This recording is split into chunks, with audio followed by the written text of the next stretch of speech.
Hello everyone, today I'll show you how to print a PDF as A4 size using Foxit PDF Editor. This is my PDF file and select this printer icon, this left side top corner, or select this file option and this print option.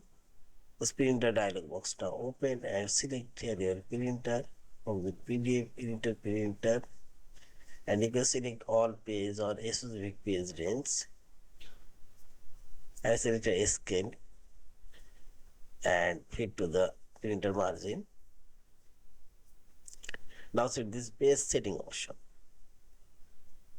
This page setting dialog box and this page size option, click on this box and this A4 size option, select this one. Now select OK.